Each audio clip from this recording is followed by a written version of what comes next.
Era uma tarde abafada de verão em São Paulo, daquelas em que o calor parece grudar na pele como uma segunda camada de roupa úmida e sufocante, tornando cada respiração um esforço consciente e doloroso, como se o ar estivesse pesado demais para entrar nos pulmões, carregado de poeira, fumaça de escapamento e o cheiro metálico da cidade grande. O sol castigava o asfalto da Avenida Paulista com uma intensidade cruel e implacável, fazendo o ar tremular acima do chão quente como uma miragem distorcida que borrava as linhas entre realidade e ilusão, transformando os prédios espelhados em espelhos gigantes que refletiam a pressa incessante, a indiferença fria e a solidão disfarçada da cidade que nunca para, nunca descansa, nunca olha para trás.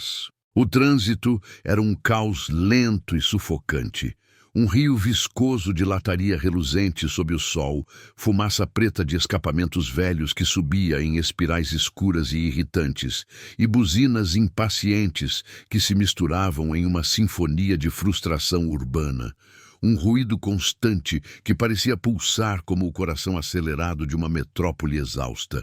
Naquele horário de pico, entre 17 horas e 18 horas, os executivos saíam dos escritórios envidraçados para almoços rápidos que viravam happy hours antecipados em bares com ar-condicionado gelado e drinks caros.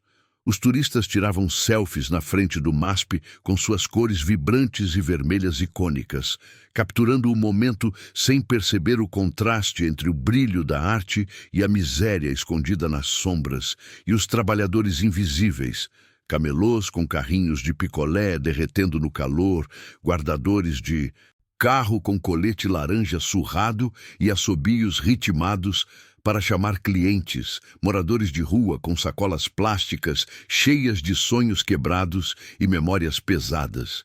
Se misturavam à multidão, buscando um olhar que não viesse carregado de desprezo, medo ou simples indiferença. Um olhar que os visse como gente, não como obstáculos ou problemas a serem ignorados. No semáforo da esquina com a Rua da Consolação, um dos pontos mais movimentados e simbólicos da cidade, onde o fluxo humano parecia nunca parar e o som dos motores se misturava ao burburinho de conversas apressadas, risadas forçadas e gritos distantes de vendedores ambulantes, Fernanda Albuquerque, 35 anos, batia os dedos longos e manicures vermelho-sangue no volante do seu SUV Mercedes GL preto brilhante.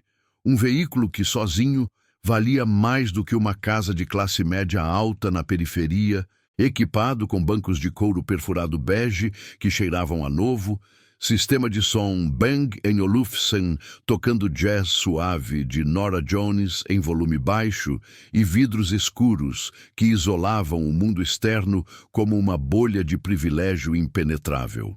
Ela vestia um blazer de linho branco impecável da grife italiana Max Mara, comprado em Milão na última viagem de trabalho, com etiqueta ainda guardada como troféu. Óculos de sol Gucci, oversized, que cobriam metade do rosto maquiado com perfeição. Base glowy, que dava um brilho artificial à pele, contorno impecável que afinava o rosto, batom nude mate que durava o dia inteiro, bolsa Hermès Kelly, 28 preta pendurada no ombro direito como um troféu conquistado em batalhas corporativas invisíveis, e salto alto vermelho Louboutin que ecoava a autoridade mesmo dentro do carro climatizado a 18 graus. Com o perfume caro dela misturando-se ao cheiro de couro novo.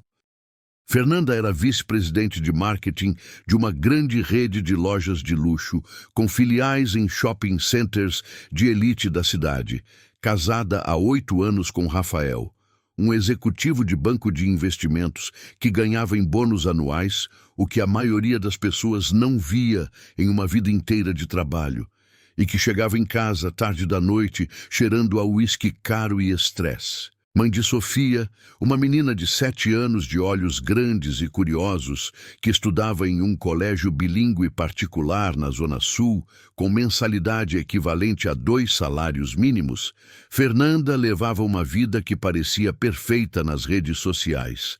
120 mil seguidores no Instagram, fotos de viagens para o sul da França e para a Toscana italiana, jantares em restaurantes estrelados pelo guia Michelin, bolsa Hermès que trocava a cada estação e uma rotina de spa, pilates e personal trainer que mantinha o corpo esculpido e o sorriso sempre pronto para fotos. Ela se orgulhava de ter conquistado tudo com esforço, repetindo isso em entrevistas para revistas femininas e em posts motivacionais com legendas como "Trabalhe no silêncio, deixe o sucesso fazer o barulho", esquecendo convenientemente que o primeiro apartamento de solteira viera de herança do pai. O primeiro emprego fora de indicação do tio influente no setor de varejo. E o atual cargo de networking em festas exclusivas e jantares beneficentes, onde o verdadeiro trabalho era manter as aparências, sorrir para as pessoas certas e nunca mostrar fraqueza. Para Fernanda, o mundo era dividido em duas categorias claras e inquestionáveis. Quem se virava, como ela, que lutava por promoções, bônus e visibilidade, e quem pedigia, como os outros, que na visão dela simplesmente não queriam se esforçar o suficiente, preferindo a facilidade da rua. Do lado de fora, encostado no muro sujo de pichações antigas, propaganda rasgada de shows antigos e marcas de cigarro apagadas, estava João, 52 anos. Barba rala grisalha que ele aparava com tesoura de manicure emprestada da manicure da padaria da esquina, uma senhora gentil que às vezes dava um pão velho, camisa polo azul desbotada mas limpa. Ele lavava na fonte do Parque do Ibirapuera toda semana, usando sabão em barra que comprava com trocados e secava no sol do meio-dia, dobrando com cuidado para não amassar. Calça jeans remendada nos joelhos com linha preta grosseira que ele mesmo costurava com agulha e linha, e chinelos de dedo gastos que já viram muitos quilômetros de asfalto quente e frio. Ele carregava uma sacola plástica transparente e resistente, daquelas de supermercado, com poucos pertences, um cobertor azul marinho dobrado com cuidado, presente de Natal de uma ONG anos atrás, que ele guardava como se fosse o mais valioso. Um livro velho de bolso, uma edição amassada e amarelada de O Pequeno Príncipe, que lia e relia à luz dos postes para não esquecer a esperança, marcando as páginas com pedaços de papel. E uma foto amarelada da filha, tirada quando ela tinha 8 anos, sorrindo com o aparelho nos dentes em um parque, o sorriso mais puro que ele já vira. Agora, a menina tinha 24 anos, era casada e tinha uma filha pequena, mas João não a via há 7 anos, desde que perdera a guarda por não conseguir pagar a pensão atrasada depois do fechamento do prédio, onde trabalhava como porteiro. João não era alcoólatra nem drogado, nunca fora. Era um ex-porteiro de um prédio comercial na Vila Olímpia, que fechara durante a pandemia, pai solteiro que perdera a esposa para o câncer no pulmão 10 anos antes. Ela tossia sangue nos últimos meses, mas ainda sorria para ele, e que, depois de meses batendo em portas de emprego, enviando currículos que nunca eram respondidos, experiência antiga demais, diziam os recrutadores, aceitara a dura realidade de viver na rua. Mesmo assim, ele ainda se arrumava todo dia, escovava os dentes com pasta emprestada do pessoal da padaria da esquina, que às vezes dava um pão velho, lavava o rosto e os braços na pia pública do shopping, entrava pela porta de serviço dos funcionários, penteava o cabelo com os dedos úmidos, passava desodorante barato comprado com trocados. Mantinha a dignidade que o mundo tentava arrancar dele, a cada olhar de desprezo, a cada não seco, a cada porta fechada na cara, a cada noite dormindo embaixo de marquises ou em abrigos lotados, onde o cheiro de desespero era mais forte que o de suor. Quando o semáforo ficou vermelho, João se aproximou da janela do passageiro com passos cuidadosos, lentos, como quem entra em território alheio sem permissão e teme ser expulso. O sorriso era tímido, quase pedindo desculpas por existir, por ocupar espaço, por respirar o mesmo ar que as pessoas dentro dos carros climatizados. Boa tarde, senhora. Desculpa incomodar. Será que a senhora não poderia me dar R$ 1? Tô com muita fome, só para comprar um pãozinho ali na padaria da esquina. Faz 2 dias que não como direito. Só um cafezinho com pão já me ajuda. Eu juro que não uso para outra coisa, senhora. Eu só quero matar essa fome que aperta o peito. Fernanda virou o rosto devagar, como se o ar tivesse ficado mais pesado de repente. Baixou os óculos de sol Gucci grandes o suficiente para olhar por cima das lentes, examinando-o de cima a baixo, com um misto de pena fingida e desprezo puro. A barba mal feita, a camisa desbotada, os chinelos remendados, o cheiro leve de rua misturado a sabão que entrava pela janela entreaberta. Ela soltou um suspiro exagerado, quase teatral, e riu. Uma risada curta, seca, quase um latido de superioridade que ecoou dentro do carro. R$ 1? Pra pão? A voz saiu alta, cortante, carregada de deboche. Meu Deus do céu, olha só.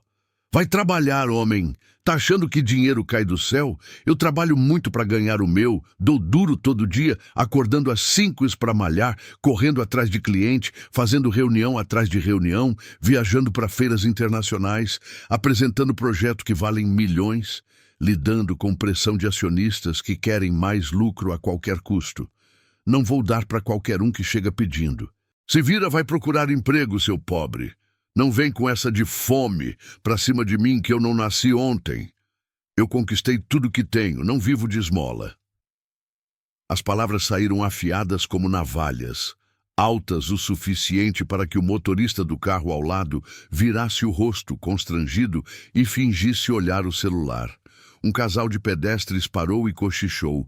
Uma senhora idosa com bengala balançou a cabeça em reprovação silenciosa. Um jovem de delivery gravou com o celular do guidão da moto.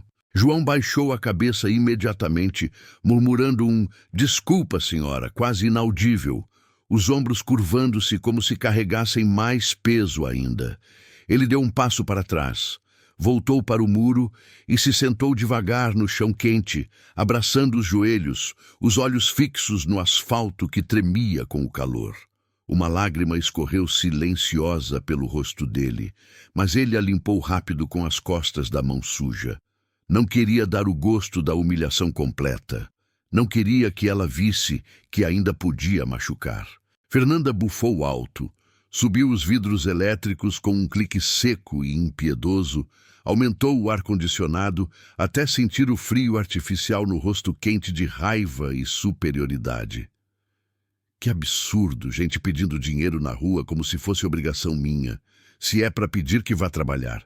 Eu não devo nada para ninguém, pensou, enquanto o semáforo abria e ela acelerava, deixando para trás o homem, o muro, a lágrima que não viu e a vergonha que ele representava, ou que ela projetava nele para se sentir melhor. Mas o destino não perdoa a arrogância. E quando cobra, cobra caro, com juros altos e sem parcelamento. 3 quarteirões depois, ao parar em outro semáforo na Rua Augusta, no trecho cheio de bares alternativos, lojas de roupas vintage e jovens tatuados, Fernanda sentiu um puxão violento no ombro direito. Um homem encapuzado, magro, rápido e desesperado, surgiu do nada entre os carros parados, arrancou a bolsa Hermès dela com um movimento brusco e saiu correndo pela calçada, zigue-zagueando entre pedestres assustados que gritavam e se afastavam.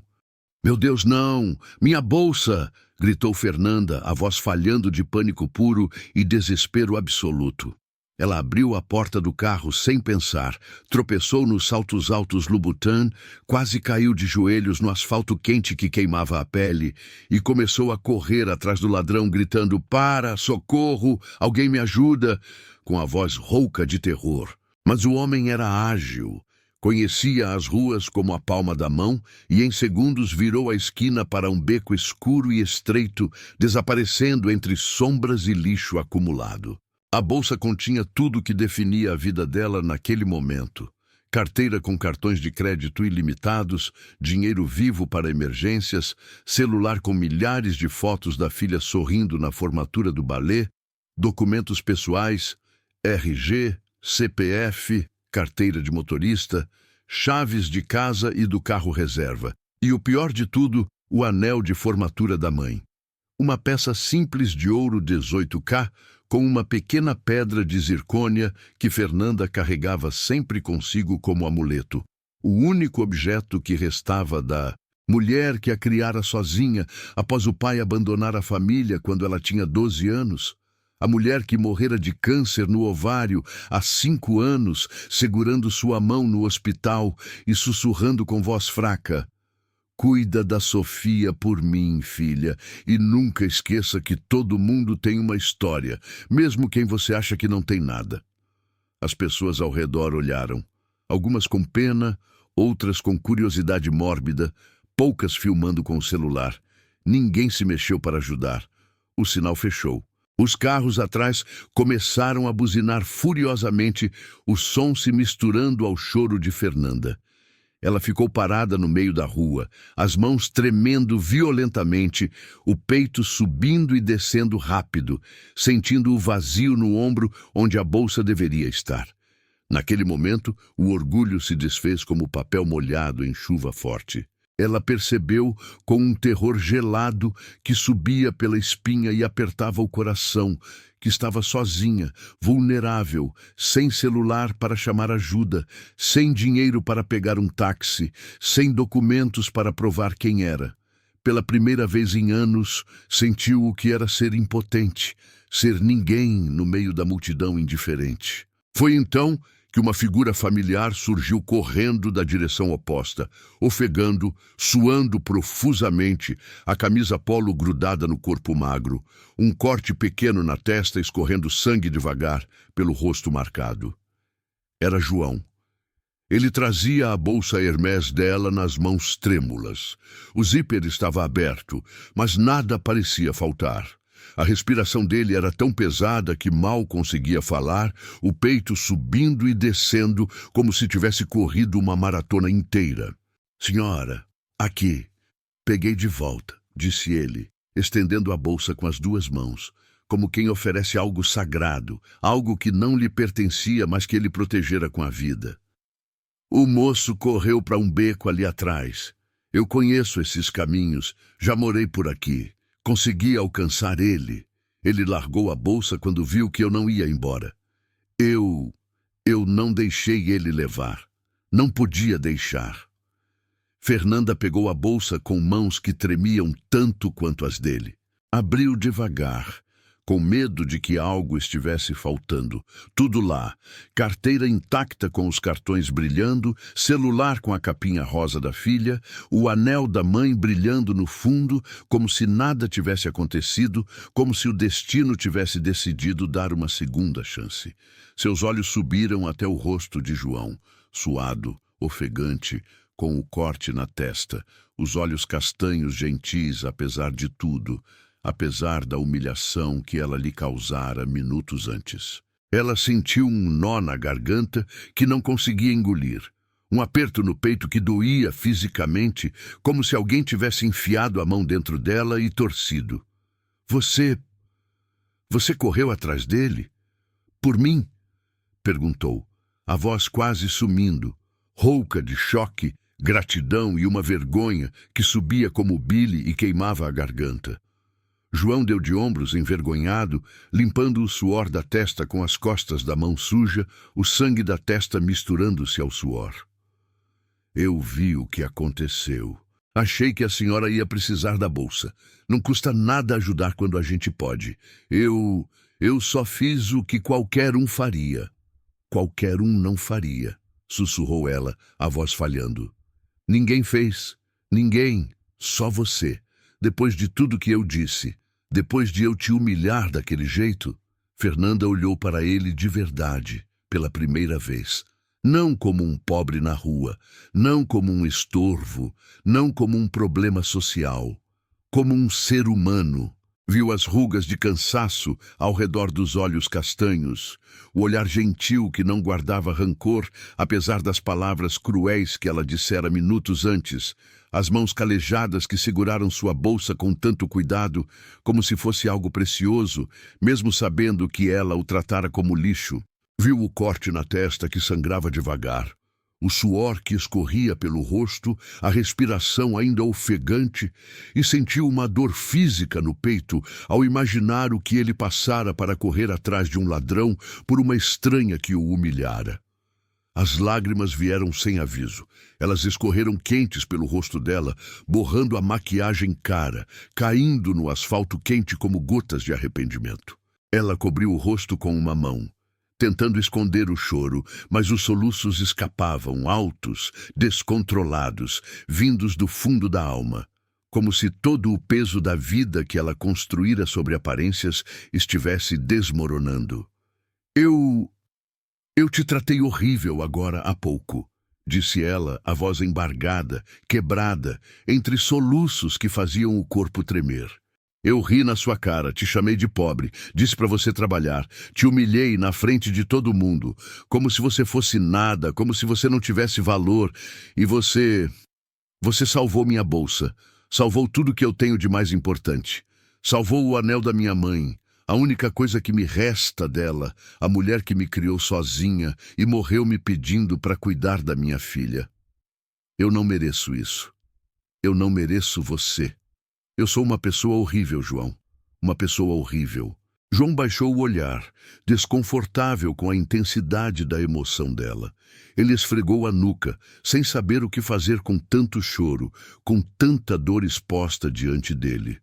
A gente nunca sabe o dia que vai precisar de ajuda, senhora, disse ele, a voz baixa, calma, carregada de uma sabedoria que só vem da dor profunda e da perda. Hoje fui eu que precisei de R$1 para comprar um pão e matar a fome que aperta o estômago como uma mão fechada, que dói tanto que a gente acha que vai morrer. Amanhã pode ser a senhora que precisa de alguém para correr atrás de uma bolsa, ou para dar um copo d'água quando a sede apertar, ou só para ouvir quando ninguém mais quiser ouvir. Não tem certo nem errado nisso. Só gente. Todo mundo passa por momentos difíceis. Todo mundo. Eu já tive casa, emprego fixo, família completa, perdi tudo. Perdi minha filha por não conseguir pagar pensão, perdi minha dignidade aos olhos de muita gente. Mas ainda tenho isso aqui. Ele tocou o peito com o dedo indicador. E isso ninguém tira. Nem a rua, nem a fome, nem as palavras que machucam. Fernanda soluçou mais alto, o corpo tremendo como se estivesse em choque térmico.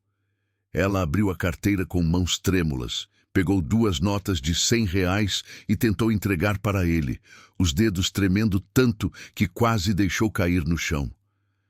Por favor, aceita, pelo menos isso, pelo que você fez. Eu insisto, eu preciso fazer alguma coisa. Eu preciso me perdoar um pouco. João balançou a cabeça devagar, com um sorriso pequeno, cansado, mas sincero, daqueles sorrisos que iluminam mais do que qualquer luz de luxo. Não preciso, senhora. O pão eu dou um jeito. Tem uma padaria ali na esquina que me deixa comprar fiado quando eu ajudo a carregar as caixas de farinha. Guarde isso para quando alguém precisar de verdade. E se quiser fazer algo, talvez um dia olhe para alguém na rua e pense, ele pode estar precisando de R$1, ou de um sorriso, ou só de ser visto como gente, não como problema. Isso já vale mais que dinheiro, vale mais que tudo. Ele deu um passo para trás, limpando o sangue da testa com a manga da camisa, o corte ainda sangrando devagar. Deus abençoe a senhora e cuide da sua filha. Ela vai precisar da senhora inteira, não só do dinheiro. E então virou as costas e começou a caminhar devagar, mancando levemente por causa da corrida intensa e da possível torção no tornozelo, voltando para o semáforo onde pedira ajuda minutos antes, como se nada tivesse acontecido, como se salvar uma bolsa de luxo fosse apenas mais um dia na vida, mais uma chance de provar que ainda era humano. Fernanda ficou parada ali, no meio da calçada movimentada da Rua Augusta, a bolsa apertada contra o peito, como se fosse um escudo contra o mundo, as lágrimas escorrendo sem controle pelo rosto. As pessoas passavam olhando, algumas filmando com o celular, outras cochichando, mas ela não se importava mais. Pela primeira vez em anos, sentiu vergonha verdadeira. Não por ter sido assaltada, mas por ter sido tão cega, tão cruel, tão desumana. Ela se lembrou do rosto da mãe no hospital, segurando sua mão com os últimos suspiros e dizendo: "Nunca esqueça que todo mundo tem uma história, filha, mesmo quem você acha que não tem nada. Todo mundo carrega uma dor que você não vê." E ela, Fernanda, esquecera. Esquecera completamente. Ela gritou atrás dele, a voz rouca de choro e desespero, as lágrimas voando com o movimento. "Qual é o seu nome?" João parou, virou-se devagar, o sol batendo no rosto marcado e cansado. "João, João, obrigada, de coração. Eu nunca vou esquecer o que você fez hoje. Nunca. Eu prometo que vou mudar. Eu juro pela minha filha, pela minha mãe. Eu vou mudar." Ele apenas acenou com a cabeça, deu um sorriso pequeno e continuou andando, sumindo na multidão como se fosse apenas mais um rosto anônimo. Mas para ela agora, o rosto mais importante do dia, o homem que a salvara, não só da perda material, mas da alma. Fernanda voltou para o carro, fechou a porta com força e chorou como não chorava desde criança. Chorou de alívio por ter recuperado a bolsa, chorou de gratidão por ter sido salva por alguém que ela julgara indigno de R$1.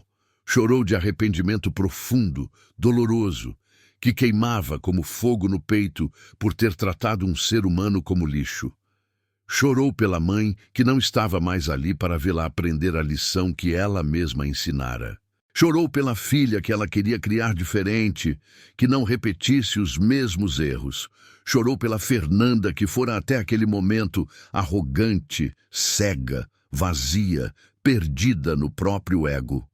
Naquele dia, ela entendeu de forma dolorosa e indelével que ninguém está tão acima dos outros a ponto de nunca precisar de ajuda. Que o dinheiro compra coisas, mas não bondade, não dignidade, não humanidade. Que a verdadeira riqueza está no coração que ainda sabe ajudar, mesmo quando foi humilhado, mesmo quando o mundo diz que não vale a pena. E que, às vezes, a pessoa que mais precisa de um gesto de bondade é justamente aquela que a gente julga não merecer nada. Onde você está assistindo essa história?